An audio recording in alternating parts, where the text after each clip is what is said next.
আমি আনিস। এটা কি জাফর সাহেবের বাসা? আপনি কে? কিরে, কার সঙ্গে কথা বলছিস? বাবু, তুই এখনো গোসল করনি? যাও যাও যাও। আমি জাফর, আপনি তো আমার কাছে এসছেন। ছি, আমি আনিস। বলে, তা কি মালিবাগের রাজিয়া সুলতানের কথা মনে আছে? কোন রাজিয়া?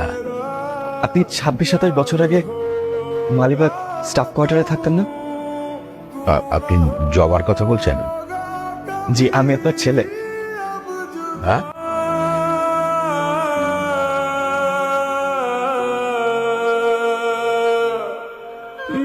তুমি আমার ঠিকানা পেলে কোথায়? তোমার মা দিয়েছে না? এত বছর পর কি কারণে এখানে আসতে হলো? আপনি হাঁপাইতেছেন, আমি পানি নিয়ে আসেন। না না, তুমি বলো, মানে কি উদ্দেশ্যে এত বছর পর তুমি আমার সামনে এসে হাজির হয়েছো? কেন? আমি আপনার ছেলে, আপনি আমার বাবা। আমি আমার বাবাকে খুঁজতে আসছি, এখানে উদ্দেশ্য কি থাকতে পারে? আরে, উদ্দেশ্য তো অবশ্যই আছে, তা নাহলে তুমি এত বছর পর আমার সামনে এভাবে কেন এসে দাঁড়াবে? হ্যাঁ, যাচ্ছ যে আমার উত্তরাধিকার হতে, আমার সয় সম্পত্তির মধ্যে ভাগ বসাতে? এসব হবে না। আমার এখন একটা পরিবার আছে, তোমার মাকে বলে দিও। হ্যাঁ, আমার ছোট ছোট দুটো ছেলে মেয়ে আছে, তাদের ভবিষ্যৎ আছে। আমি কয়টা দিন পর হজে যাব, হজ থেকে ফিরে এসে আমার মেয়েটার বিয়ে দেবো। এখন আমার এরকম একটা পাস্ট আছে, এটা যদি জানাজানি হয়ে যায় তাহলে আমার ছেলে মেয়েদের ভবিষ্যৎটা কি হবে? তুমি একবার কি চিন্তা করে দেখেছো? তুমি আমার কথা বুঝতে পারছো না? আর তুমি, মানে আমার যে একটা ছেলে বা আমার যে এরকম একটা সংসার আগে ছিল, এটা কাউকে কোনো কিছু বলবার দরকার নেই, ক্ষতি হবে। যাও, তুমি যাও। তাহলে আমি কে? আমি কি জারজ সন্তান? আমি তো জারজ না, মা বাবার পরিচয় নাই। আমার তো মাও আছে, আমার তো বাবাও আছে। তাহলে আমি কেন পিতৃ পরিচয় দিতে পারবো না?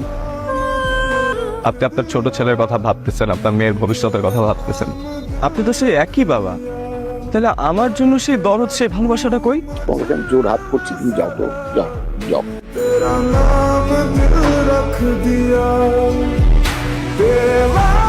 ভয় নাই,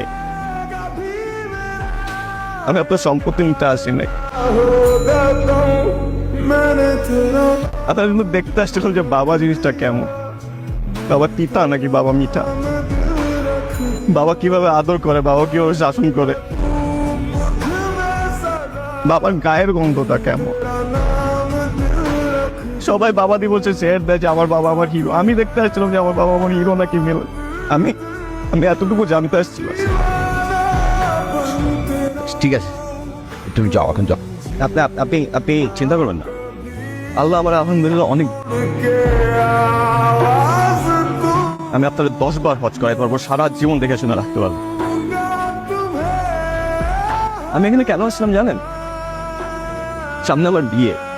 আমি ভাবছিলাম যে বিয়ের দিন অ্যাটলিস্ট বাবা আমার সাথে 10টা মিনিট থাকুক, যাতে কেউ না বলতে পারে যে আমি আমার বাবার পরিচয় নাই।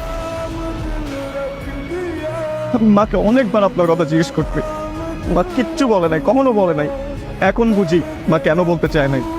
আমি 27টা বছর আপনাকে খুঁজছি, আপনি কিনা আপনার সন্তান দেখে সম্পত্তির কথা ভাবলেন। আমি দোয়া করি আপনি ভালো থাকেন। আমি আসছিলাম আজকে যে আপনাকে একটু জড়ায় ধরে আপনার বন্ধুটা একটু নিয়ে যাব। বিশ্বাস করেন, আমার সেই ইচ্ছাটা পড়েই গেছে। আমি 27টা বছর যে বাবাটারে খুঁজছি, সে না, আপনি কেউ না। ভালো থাকবেন।